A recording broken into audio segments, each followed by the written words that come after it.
여기서 끊는다고? 라는 리뷰인데요. 코디 로즈, 랜디 오튼이 사실상 CM 펑크하고 케빈 오웬스에게 치였다. 치였다 이렇게 볼 수 있겠죠. 코디 로즈와 세미 제인의 메인 이벤트는 방송 시간 문제로 다소 어수선하게 마무리됐습니다. 경기가 시작되기도 전에 랜디 오튼이 코디를 습격하면서 상황이 난투극으로 바뀌었고, 방송 종료 시간이 가까워지면서 WWE도 마지막 장면을 빠르게 진행해야 했습니다. 여기에 관중들의 욕설 때문에 방송 화면이 여러 차례 2-3초씩 암전이 되었고, 중요한 체어샷 장면까지 제대로 보기 어려워졌습니다. 결과적으로 뜨거운 난투극이 될 수 있었던 엔딩이 지나치게 급하게 끊기는 장면으로 마무리되었다는 평가입니다.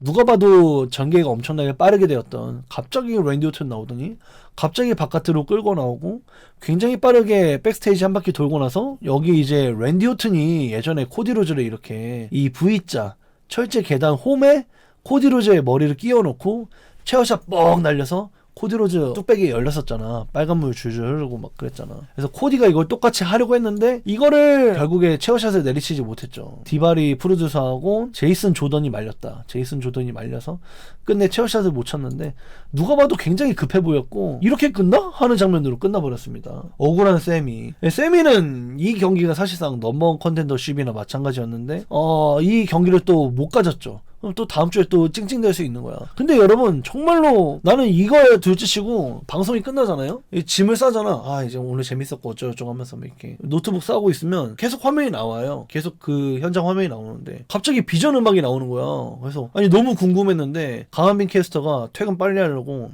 인터넷을 빼버렸거든. 못 봤는데 아니 스맥다운 끝나고 비전이 나오는 거예요. 그래서 너무 궁금했어요. 거기에 대한 비하인드가 좀 이따 뒤에 나옵니다.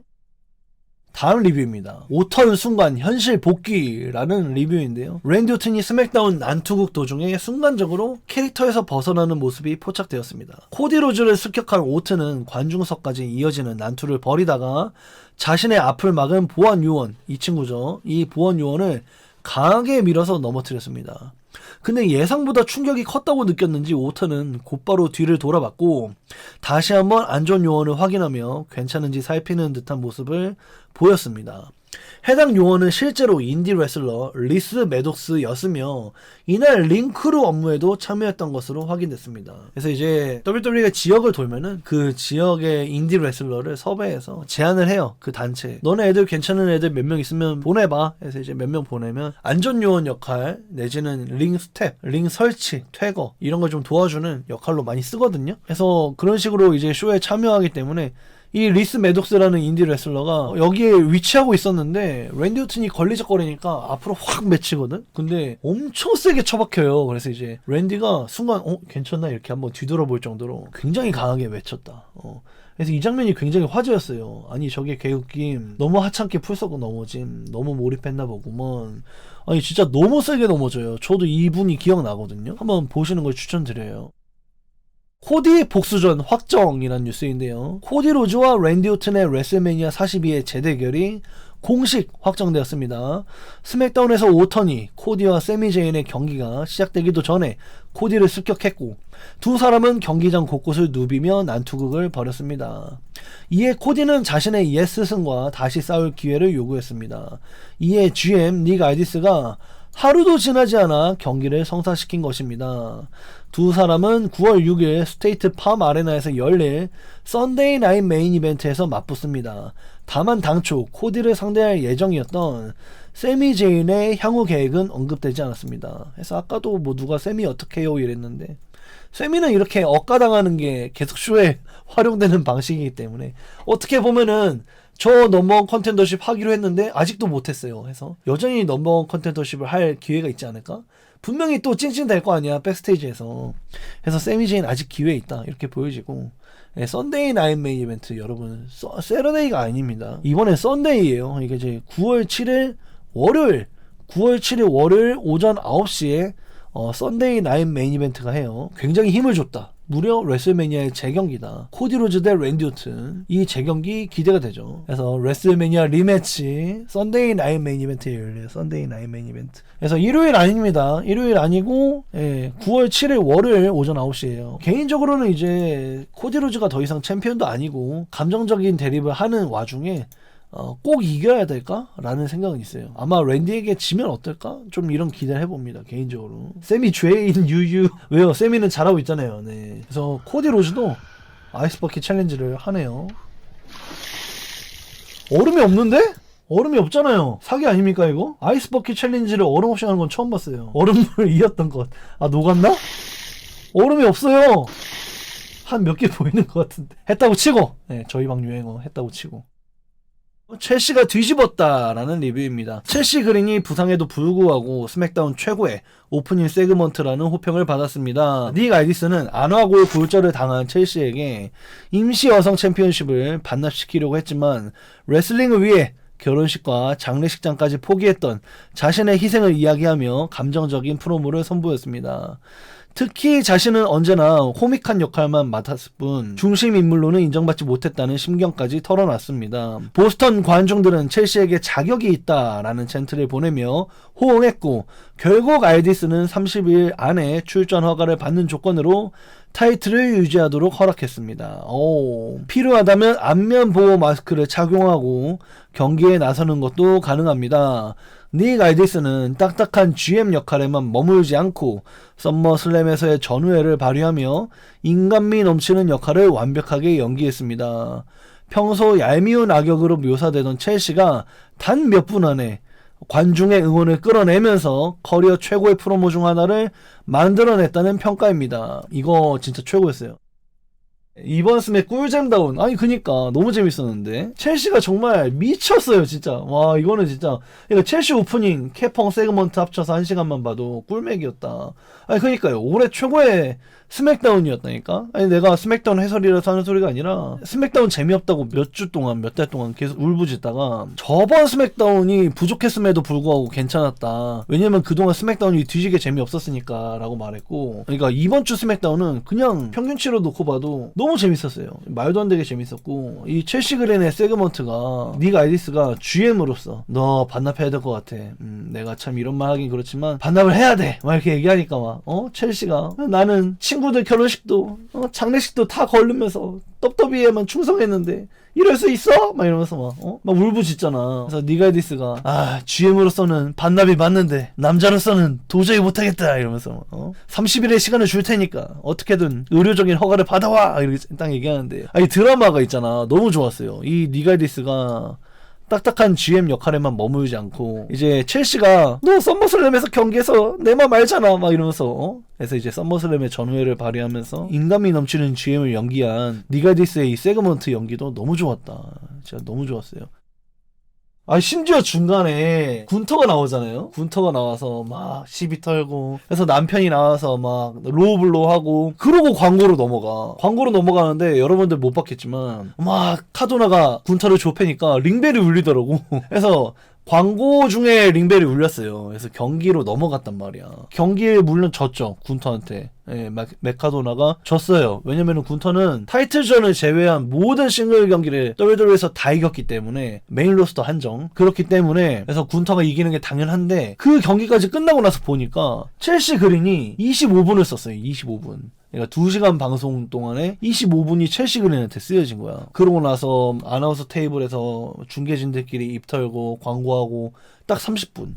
그러니까 쇼의 4분의 1을 첼시 그린이 썼다. 이거 첼시 그린은 완전히 주인공이에요. 카도나 푸시 좀 유유. 그러니까 보스턴 크랩으로 이겼죠. 보스턴 크랩이 본래라면 이제 제리코, 월스 오브 제리코 마냥 이렇게 해서 뒤돌아서 들어가야 되잖아. 근데 상대방을 든 상태로 그냥 세로로 상대방을 그냥 꺾어버렸어요. 그냥 상대방의 허리를 넘어가 버렸어, 세로로. 굉장히 임팩트 있는 보스턴 크랩까지. 첼시 그린의 그 눈물 그렁그렁한 연기 정말 최고였다. 더군다나 거기에 티파니까지 첼시 그린하고 엮이게 되면서 타이틀전에 영향을 또 받잖아. 해서 그냥 첼시 그린 하나로 굴러간 스맥다운이었다 이렇게 봐도 될 정도로 첼시 그린 역대 최고의 프로모였다 이렇게 말하고 싶어요. 첼시의 서사는 이번 아나골절로 완성형되는 느낌이.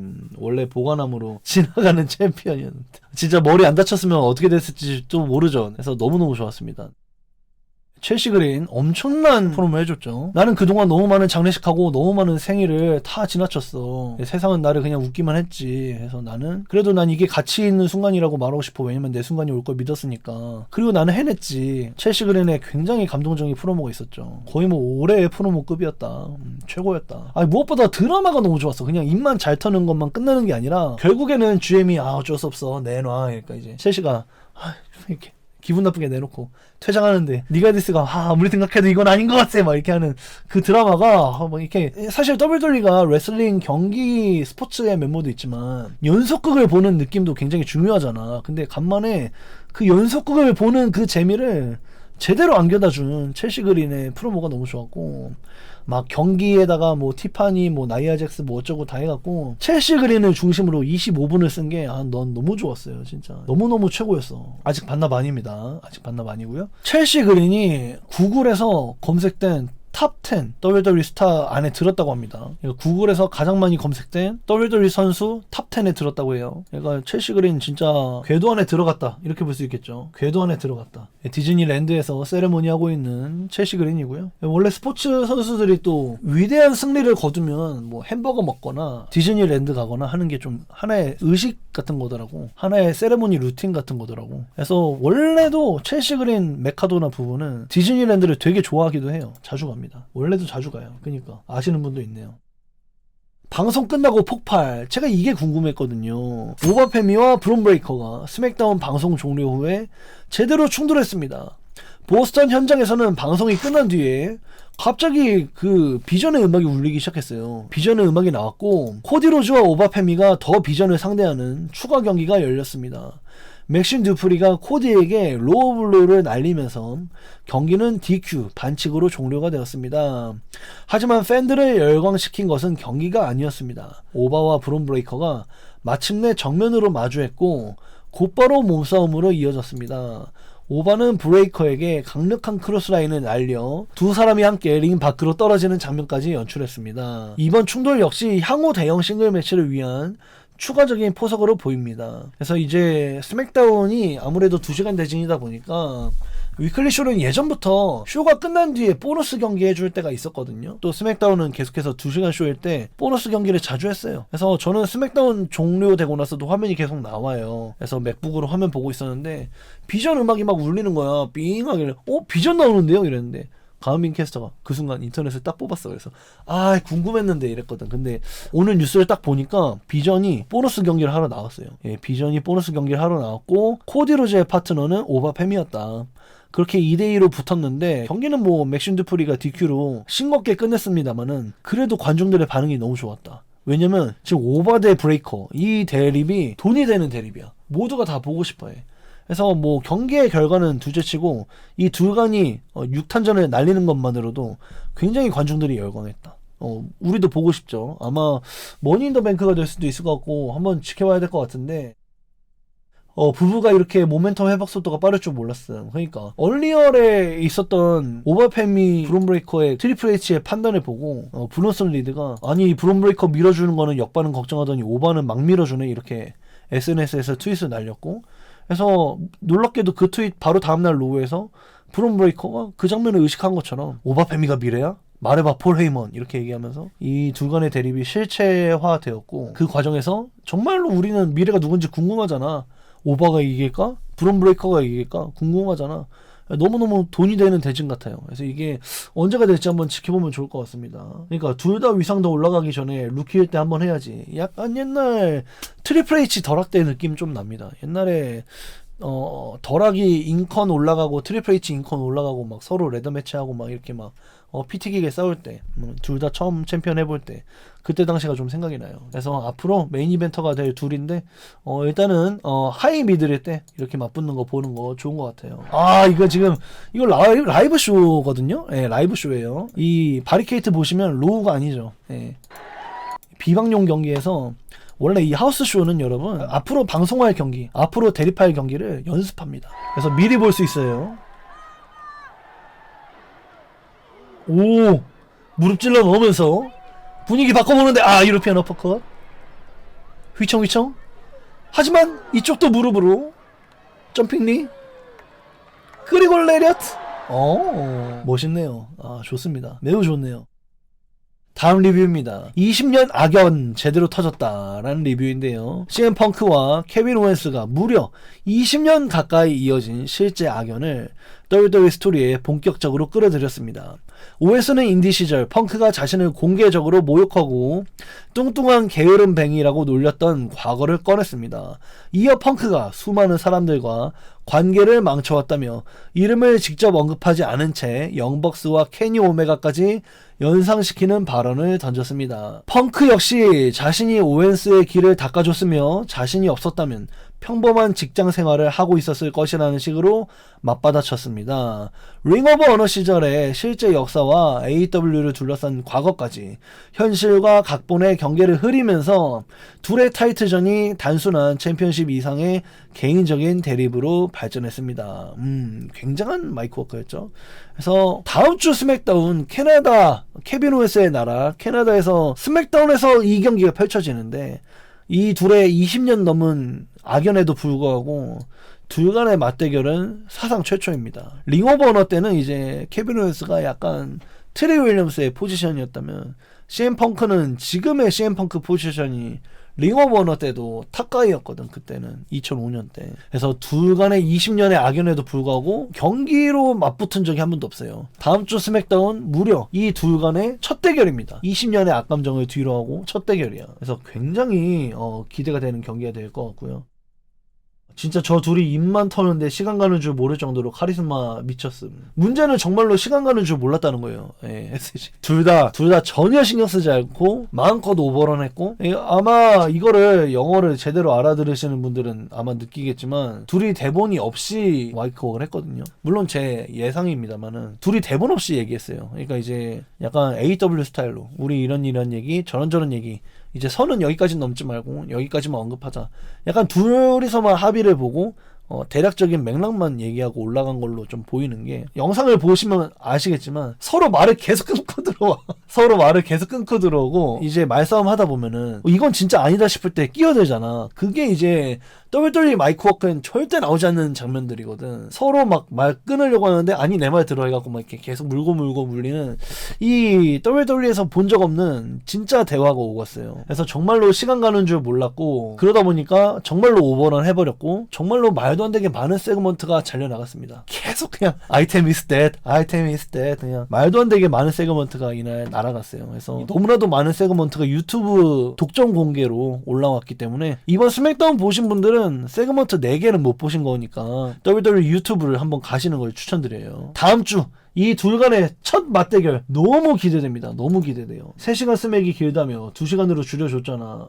근데 진짜로 3시간으로 늘려도 될 것 같아. 진짜로 지금의 이렇게 좋은 로스터가 될 줄 몰랐으니까. 그니까 빈스 시절이었으면 볼 수 없는 세그먼트였으면 그것도 맞죠. 이건 하우스쇼에 있었던 장면인데요. 직캠이에요. 직캠. 팬이 찍은 거예요. 팬이. 스터너, 캐터너. 이 캐터너 왜 맞았냐? 내가 듣기로는 너가 CM 펑크랑 좀 친하다던데 이 말 좀 전해주겠어?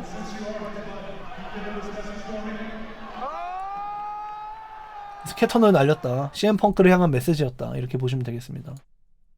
80초도 못 넣었다. 페이지의 프로모가 스맥다운에서 삭제된 이유가 전해졌습니다. PW 인사이더에 따르면 이번 스맥다운에서는 페이지가 니키 벨라를 겨냥한 프로모뿐만 아니라 블레이크 멀로와 줄리아의 대치, 나카무라와 MFT 경고 영상 등 여러 세그먼트가 방송에서 빠졌습니다. 공식적인 이유는 방송 제작상의 문제였으며 WWE 입장은 나오지 않았습니다. 쇼가 3시간에서 2시간으로 줄어든 것이 영향을 미쳤다는 가능성도 제기되었습니다. 특히 페이지는 약 80초에 불과했음에도 삭제되고 페이지가 여성 세그먼트를 자르는 것에 공개적으로 불만을 드러낸 직후 WWE가 영상을 공개하면서 주목받았습니다. 그래서 재밌는 점이 있잖아요. 줄리아하고 블레이크 몰로가 앞으로 대립할 거다. 그게 재밌는 점인데 메인 이벤트 쇼를 아마 아무도 안 보시겠지만 스맥다운 전에 메인 이벤트를 촬영하거든요. 그래서 메인 이벤트에서 이제 자버 내지는 미들카더 아니면 NXT랑 메인 로스터 간의 경기 뭐 이렇게 2-3경기 하잖아. 근데 정말 재밌는 게 이날 메인 이벤트 쇼에서 미친하고 줄리아하고 경기했어요. 토요일에. 근데 미친이 이겼다. 8.15 독립기념일에 한국의 미친하고 일본의 줄리아가 8.15에서 경기했어. 메인 이벤트 쇼에서. 스맥다운 바로 직전에. 근데 미친이 이겼다니까. 그래서 이게 너무 웃기더라고. 그래서 이제 줄리아가 앞으로 내리막을 걸을 게 뻔한데 메인 이벤트 쇼에서 패배한 것도 모자라서 블레이크 먼로가 이제 데뷔하는 상대니까 또 질 거 아니야. 그래서 줄리아를 생각하면 애정하는 입장에서 안타깝지만 근데 8위로에서 귀신같이 미친이 이긴 게 너무 웃기더라고. 여러분들 모르실 것 같아서 알려드렸습니다. 한일전에서 광복절 승리네. 그니까 너무 웃기더라고. 그래서 다음 리뷰입니다. 머쓱해져서 폭발이라는 뉴스인데요. 페이지가 자신의 스맥다운 세그먼트가 방송에서 통째로 잘리자 공개적으로 불만을 드러냈습니다. 페이지는 니키 벨라를 겨냥한 프로모를 진행할 예정이었지만 방송되지 않았고 WWE가 이후 디지털 독점 영상으로 유튜브에 공개했습니다.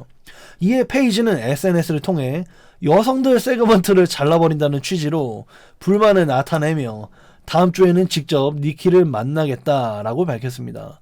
블레이크 먼로와 줄리아의 대립을 위한 백스테이지 장면 역시 생방송에서 제외돼 디지털 영상으로만 공개가 되면서 2시간으로 줄어든 스맥다운이 여러 스토리를 제대로 담지 못하고 있다는 지적도 나오고 있습니다. 그래서 페이지가 니키 벨라를 저격한 세그먼트 인터뷰를 했는데 그 영상이 잘렸어. 그래서 페이지가 열받았어. 그래서 얘는 꼭 여성이라서 잘렸다는 식으로 얘기하더라. 아무튼 그래서 이제 페이지가 여자라서 잘렸다 이렇게 자신의 세그먼트가 날아간 거에 대한 불만을 트위터에 날렸는데 그래서 니키 벨라가 그걸 가지고 놀렸어. 트위터에서 너 날 저격했는데 너는 역시 넌 스타가 아니야. 네 세그먼트 날아갔네. 이렇게 니키 벨라가 놀렸습니다. 근데 뭐 여자라서 잘린 건 아니죠. 신스케 나카무라, 타카하시 히로무 이 둘도 남자잖아요. 이 둘은 여자가 아니기 때문에. 그래서 나카무라가 탈라톤과 타마톤가에게 복수할 것이다. 나만의 군대를 만들 것이다. 그는 카오스이며 그는 티킹 타임 밤이다 라고 말하면서 히로무의 실루엣이 나와요. 근데 이제 타카하시 히로무가 나카무라랑 같은 일본의 그룹 카오스의 멤버였고 나카무라가 킹 오브 스트롱 스타일이라는 닉네임이 있듯이 히로무도 티킹 타임 밤, 시한폭탄, 티킹 타임 밤이라는 닉네임이 있었기 때문에 대놓고 티킹 타임 밤을 얘기했잖아. 굉장히 중요한 프로모인데 이걸 날렸어요. 지금 페이지가 뭐 니키 벨라 저격하는 그 프로모 날아간 게 문제가 아니라 티킹 타임 밤을 아예 입에 담았는데 그 프로모가 날아갔다고. 지금 페이지 니키 벨라가 문제가 아니라. 그래서 너무나도 많은 세그먼트가 날아갔고요. 제가 뭐 여러 번 말씀드리지만 이렇게 세그먼트가 날아갈 때마다 Everyone, item 45, 46, 47 48 is dead 이렇게 WWE 프로듀서가 저한테 PD콜을 해주거든요. 실제로 이번 스맥다운도 정말 많은 PD콜이 있었어요. 그래서 스맥다운 보신 분들도 온전히 스맥다운을 아직 못 본 거다. 100% 스맥다운을 즐기려면 유튜브에 가셔서 익스클루시브 영상을 보셔야 된다. 이렇게 말씀드리고 싶어요. 2시간 30분 해야 하나. 그니까요. 그래서 USA 네트워크는 넷플릭스 쇼가 아니기 때문에 쇼의 길이가 유동적으로 왔다 갔다 할 수가 없어요. 무조건 2시간이야. 그래서 너무나도 많은 세그먼트가 날아갔다. 다음 뉴스입니다. 다시 3시간 간다라는 뉴스인데요. 스맥다운이 다시 3시간 체제로 확대될 전망입니다. 파이트풀 셀렉트는 USA 네트워크와 WWE가 2027년 1월부터 스맥다운을 다시 3시간으로 확대할 것으로 예상된다고 전했습니다. 현재 목표 날짜는 1월 8일이지만 일정은 변경될 수가 있습니다. 방송 시간이 늘어나면 많은 선수들에게 출연 기회가 돌아갈 수 있지만 과거 3시간 체제에서도 일리아 드라고노프처럼 제대로 활용되지 못한 선수들이 있었던 만큼 단순한 시간 확대가 로스터 활용 문제를 해결해 줄지는 미지수입니다. 그러니까 조르딘 그레이스 아예 안 나오고 있죠. 이게 지금 메인 로스터 스맥다운 로스터가 너무 많으니까 2시간이 짧네, 3시간 해야 되네 이랬는데 이제 뭐 연초에는 또 3시간 되고 연초에 3시간 되다가 4월에 또 방출러시 되면 또 귀신같이 재미없어져요. 또 귀신같이 재미없어지기 때문에 쇼가 참 문제가 많다 이렇게 또 생각이 되고, USA 네트워크하고 스맥다운의 계약 관계가 굉장히 레어 특이한 케이스거든. 상반기 6개월은 3시간이에요. 하반기 6개월은 2시간이에요. 이게 지금 2년째 반복되고 있죠. 근데 내년에도 반복된다는 거야. 내년에도 상반기는 3시간이야. 이걸 왜 계속 반복하고 있는지 모르겠는데 저는 개인적으로 좀 3시간 힘듭니다. 전 개인적으로 3시간 중계하는 거 힘들어요. 물리적으로 힘들어. 아니 물리적으로 로우처럼 광고 없이 2시간 30분 체제로 진행된다면 할만해요. 실제로 스맥다운이 광고 다 자르면 2시간 30분 정도잖아. 저도 그거는 할만해요. 근데 이제 중간에 광고가 계속 맥을 너무 끊어놓으니까 광고가 너무 맥을 많이 끊어요 진짜로. 그러다 보니까 이 3시간 딱 3시간이 좀 힘들어요 개인적으로. 좀 뭔가 쇼가 좀 일관되게 쇼를 하면 좋겠다. 상반기 3시간 하반기 2시간 이거 너무 기괴하다 이렇게 좀 얘기하고 싶어요. 방출러시가 있으면 하루하루 불안하지 않은 건가. 대충 본인의 위치를 알면은 방출에 대한 걱정은 별로 없을 것 같아. 내가 봤을 땐 카이리는 전혀 예측하지 못했을걸. 핀 벨러 올라간다 라는 리뷰인데요. 벨러가 싱글 전선의 정상으로 향하고 있습니다. 스맥다운으로 온 벨러는 썸머슬램 페이탈 4웨이와 킹 오브 더 링 예선에서는 승리하지 못했지만 두 경기 모두 직접 핀을 당하지 않으면서 보호를 받았습니다. 이번에는 군터와 직접 대치하면서 본격적인 대립 가능성까지 암시했습니다.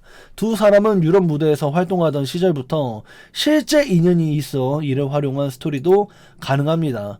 오랫동안 스테이블과 다인 경기 중심으로 활동했던 벨러가 군터와의 대립을 계기로 다시 대형 싱글 푸시를 받을 가능성이 주목받고 있습니다. 그래서 이게 무슨 얘기냐면은 군터를 상대로 경기하면 또 지는 거 아니냐 이렇게 생각할 수 있겠지만 벨러가 여지껏 졌던 경기는 다 4웨이 경기였다. 진짜 4웨이 경기야. 왜냐면 킹 오브 더 링의 예선 16강도 4웨이로 스맥다운에서 치러졌는데 거기서 졌지만 벨러가 핀폴 당하진 않았고, 그러고 나서 넘버 컨텐더를 가리는 4웨이가 있었는데 거기서도 직접 핀폴 당하지 않았고 이겼는데 찐 도전자 결정전을 썸머슬램에서 다시 4웨이로 했는데 거기서 졌다. 하지만 모든 4웨이에서 핀폴을 당하지 않았다. 해서 위상을 보호받았다. 그래서 군터랑 1대1 대립을 하는 것 자체가 싱글로서 이제 스팟라이트를 받는 거기 때문에 승진이다. 이렇게 현재는 보고 있어요. 네, 저는 그냥 스맥다운 중계할 때 군터랑 이제 대립할 걸 딱 암시하는 이 장면 딱 나오자마자 아휴 이랬지만 어쨌든 현재는 좋게 보고 있다. 핀 벨러가 올라갔다 이렇게 보고 있다. 재밌는 점은 벨러는 지금 스맥다운에서 싱글 전적이 무패예요. 타마통과 탈라통과를 모두 이겼죠. 2승 0패인데 군터는 넌타이틀전을 한 번도 진 적 없습니다. 군터는 WWE 메인 로스터에서 벨트가 안 걸린 경기를 다 이겼어요. 그래서 이제 둘 중에 한 명은 연승이 끊긴다 이렇게 볼 수 있겠습니다. 스맥다운에서 아마도 앞으로 군터하고 벨러가 대립할 것 같아요. 핀십 특혜라면 나츠. 그니까요. 아니 사실 넘버원 컨텐더십을 이겼잖아요. 스맥다운에서. 그랬는데 세미제인이 나는 이렇게 해줘. 그럼 서머슬램에서 둘이 찐찐막해 이랬는데 갑자기 군터 추가, KO 추가 이러더니 KO 승리 이렇게 될 줄 누가 알았겠냐고. 그래서 벨런 좀 많이 억울하게 됐다. 그래서 군터랑 어떤 대립할지 지켜보면 좋을 것 같습니다. 그래서 무려 핀벨러의 공식 트윗이에요. 공식 트윗. 언젠가 언젠가 대체 언젠데 언젠가 핀벨러 언젠간 진짜 어이가 없다 진짜. 그죠? 핀벨러 좀 많이 안타깝습니다. 그죠? 분명히 도전자였는데, 아니 이미 도전자였어. 이미 스맥다운에서 이미 도전자였는데 찐 도전자 결정전을 썸머슬램으로 한다고 해놓고 갑자기 한 명 추가요 이러더니 에휴. 그쵸, 하디즈 레드매치 복귀 같은 거지. 그죠? 고향에서 또 졌다라는 리뷰인데요. 카멜로 헤이즈의 부킹을 두고 팬들의 불만이 커지고 있습니다. 헤이즈는 자신의 고향 버스턴에서 US 챔피언십에 도전했지만 베런 코빈의 엔드 오브 데이스를 맞고 클린 핀폴 패배를 당했습니다. 특별한 고향 경기장에서조차 타이틀을 얻지 못하자 일부 팬들은 트리플 H 체제의 WWE가 헤이즈를 싱글스타로 제대로 평가하지 않는 것 아니냐며 비판했습니다.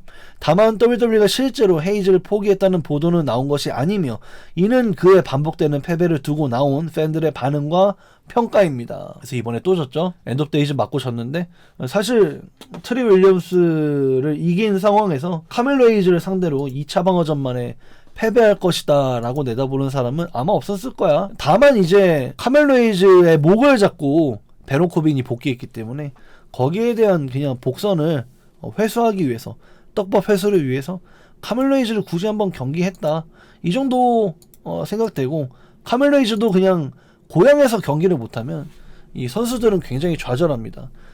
뭐 얼리얼 시즌 1에서 첼시 그린도 똑같은 입장이었는데, 그래서 이제 고향에서 경기 한번 해준 거죠. 그냥 그 이상 그 이하도 아니야. 그래서 이제 챔피언 자리에 오른 베론 코빈이 무려 트리 윌리엄스를 꺾었기 때문에 앞으로도 챔피언으로서 계속 한 달은 가지 않을까? 이렇게 생각이 돼요.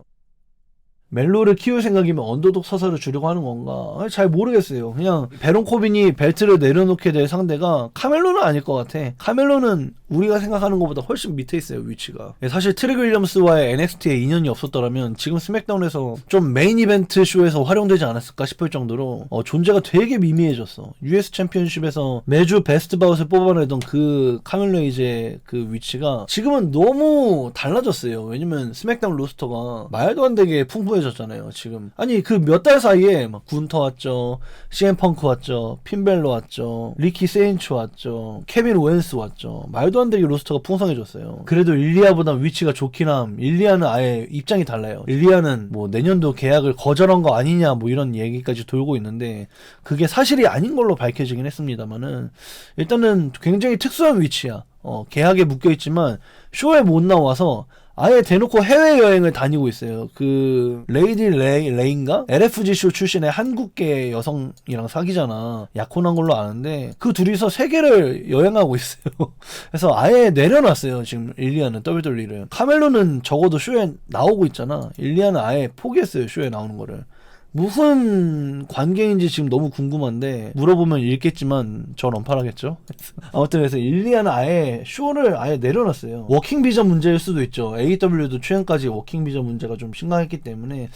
또 카멜로 헤이즈는 잘하면서 봐왔던 본인의 탑스타들을 뽑아봤는데 어릴 때 자신의 영웅을 뽑아봤는데 숀 마이클스, 에디 게레로, 랍 밴덴, 레이 미스테리오라고 합니다. 이들을 보면서 자라왔다. 이들은 나에게 슈퍼 히어로였다. 거의 뭐 배트맨이었다, 슈퍼맨이었고 스파이더맨이었다. 그래서 카멜로 헤이즈에게 영감을 준 어릴 때 영웅들 숀 마이클스, 에디 게레로, 랍 밴덴, 레이 미스테리오 이렇게 뽑았네요.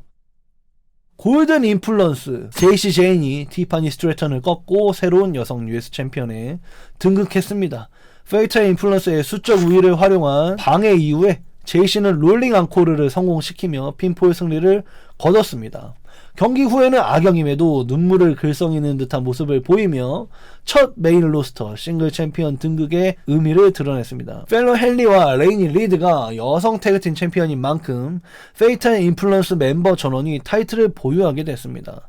반면 티파니의 타이틀 상실이 첼시 그린과의 관계에 어떤 변화를 가져올지도 관심을 모으고 있습니다. 그래서 이제 첼시 그린이 위험할 때 티파니가 구해주다가 결국에 나이아 잭스에게 공격을 받았고 거기에 대한 데미지가 영향을 미쳐서 이 제이시 제인에게 타이틀을 내주고 말았다. 이런 스토리에 상관관계가 있기 때문에 티파니는 첼시가 말렸음에도 불구하고 출전했죠. 그래서 분명히 티파니 스트래튼도 사람인지라 첼시 그린에게 악감정을 가질 만한 상황이 된 것 같습니다. 또 제이시 제인 승리 후에 이제 눈물을 그렁그렁 거리는 모습까지 참 감동적인 장면이었어요. 누구보다 NXT에 오래 있었잖아. 그래서 제이시 제인 굉장히 오랫동안 NXT에서 고군분투했는데 결국에 꽃이 되어서 만개했다. 이렇게 말씀드리고 싶은 굉장한 장면이었어요. 그래서 이름 그대로 페이터 인플루언스죠. 치명적인 영향력. 3명 모두가 챔피언이 되었다. 골든 인플루언스가 되었다. 제이시 제인 진짜 차근차근 올라가는 느낌이라 좀 정말로 계단을 한 개씩만 올라갔어요. 계단을 정말 딱 한 개씩만 전천후적인 성장을 보여주었죠. 여자판 쉴드라던데 US 챔피언의 태그팀 챔피언이라 그렇게 한 그룹이 많은 벨트를 독식하게 되는 전통이 계속 있었죠. 쉴드도 있었고 뉴데이도 있었고 허트 비즈니스도 있었고 여러도 있었는데 이번에 또 한 번 여성부에서 또 드물게 나왔습니다. 코어 난 아예 머리에서 지웠는데 그 그룹은 오랜만에 됐네요. 그래서 새로운 트리오 챔피언이 된 페이터 인플루언스 개인적으로 기뻐요. 제이시는 요즘에 좋고 롤링 앙코르라는 피니셔가 나쁘진 않은데 좋지도 않다? 피니셔만 좀 더 임팩트 있는 걸로 바꾸면 좋을 것 같다라는 아쉬움이 있긴 한데 그거 빼면 다 좋습니다. 제이시는 너무 좋아요. 와 근데 왜 이렇게 예쁘게 나왔냐 셋 다. 뭐 펠로엘리는 옛날부터 존니였고 근데 제이시 제인이 원래 얼굴이 되게 길거든요. 근데 굉장히 광활한 이 광대 여기 엄청 길어요. 길고 긴 광대를 선글라스로 딱 가리니까 되게 얼굴이 짧게 느껴져. 특유의 말상이 좀 가려진달까? 그래서 엄청나게 예쁘게 나왔어 제이시 제인이. 레이니 리드도 평소보다 예쁘게 나왔고 3명도 되게 예쁘게 나왔네. 핵존예네 핵존예. 또 페이터 인플루언스에 모두 유관이 된 것을 축하하는 WWE 스맥다운 챔피언이죠. CM 펑크 함께하고 있고요. 다음으로 넘어가겠습니다. 삭발 공약 걸었다라는 뉴스인데요. 로건 폴이 팬들의 반응에 따라 머리를 완전히 밀겠다라는 공약을 내걸었습니다. 최근 로건의 머리숱이 빠르게 줄고 있다는 팬들의 농담이 이어지자 그는 관련 게시물이 좋아요 10만 개를 넘으면 삭발하겠다라고 직접 밝혔습니다. 이를 두고 아예 WWE가 로건의 머리카락을 걸고 싸우는 헤어 대 헤어 매치를 추진하며 화제를 만들 수 있다는 아이디어까지 나오고 있습니다. 이건 팩트가 아닙니다. 이거는 그냥 팬들의 우스갯소리예요. 이러다가 헤어 대 헤어 매치하는 거 아니냐, 어차피 탈모인데, 이런 우스갯소리가 나오고 있는 거예요. 그냥 그래서 이제 많은 사람들이 로건 폴 지금 탈모의 조짐이 보이는 이 헤어라인을 SNS에서 올리면서 로건 폴을 놀리기 시작했고, 그래서 로건 폴이 그 트윗 중 하나를 인용하면서 좋아요 10만 개면 삭발할게, 이렇게 트윗을 날려가지고 굉장히 화제고, 이 머리카락 여기 헤어라인 보시면 많이 날아갔어요. 제 헤어라인 여기 있거든요. 여기 거의 정수리까지 올라가 있는데, 헤어라인이 로건 폴 거의 뭐 호건 폴 되기 직전인데, 그래서 이 유명 계정이죠, 레슬 라미아가 이렇게 올렸어요. 네 머리 다 날아가겠네, 이렇게 올렸는데 로건 폴이 이걸 인용합니다. 이걸 인용해서 네 좋아요 10만 받으면 내가 머리 다 밀어줄게, 이렇게 했는데 지금 아쉽게도 37,000에 그쳐 있어요. 7만 명이 더 눌러줘야 되는 상황입니다, 여러분들. 호건 폴, 그니까 10만 라이크 받으면 내가 삭발할게 했는데 아쉽게도 3만입니다. 아쉽게도 3만. 아, 10만이었으면 진짜 머리 밀었을 것 같은데 아쉽게도 3만에 그쳤습니다.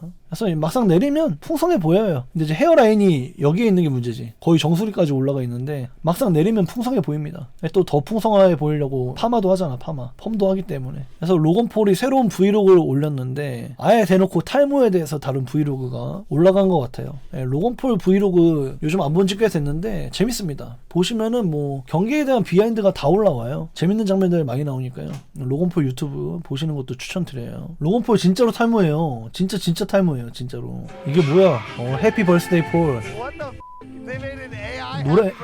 그니까 AI로 해피 벌스데이 노래 만들었네. 트리플 H가 로건 폴의 생일을 축하해 라는 AI 노래가 나오네요. 해피 벌스데이 폴.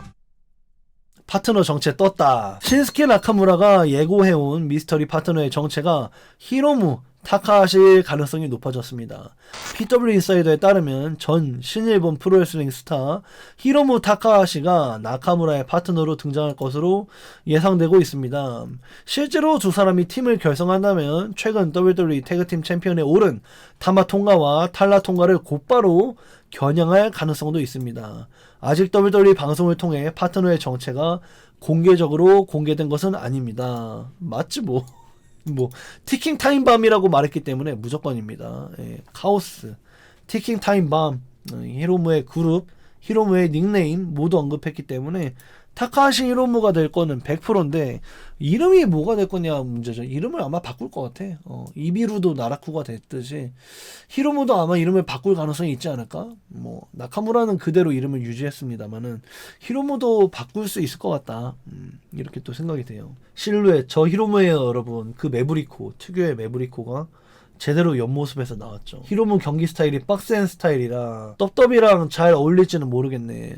그 타임밤을 그대로 쓸 수만 있다면 딱히 뭐 드라이버 한두 개만 봉인하면 될 것 같아서 별로 뭐 걱정 안 돼요. 타임밤만 유지가 되면 좋을 것 같습니다. 여러분, 이게 그리고 스맥다운에서 잘린 분량인데 여기 보시면 알겠지만